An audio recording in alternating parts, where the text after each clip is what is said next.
And what the Duke study highlights is the reality right now in the grid is a tale of two cities. The big difference between these two giant sort of blocks of way of looking at the grid is that power which is unable to be dispatched, meaning you cannot in any way curtail it, you can't reduce it, which is what you need to do when you're in those summer months and you have peak demand, versus that load which can be dispatched, which can be curtailed. What the Duke study was documenting and analyzing and showing was that even if you have only a fraction of your overall grid made up of purely dispatchable assets, it opens up an enormous amount of existing megawattage within the grid, meaning the grid can accommodate an enormous amount of additional load coming onto the grid. Now let's compare to Bitcoin.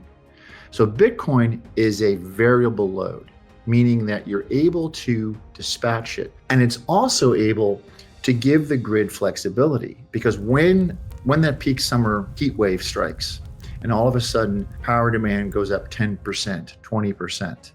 Now, Bitcoin can be dispatched off. Bitcoin can be curtailed back. It can be curtailed back for 4 hours.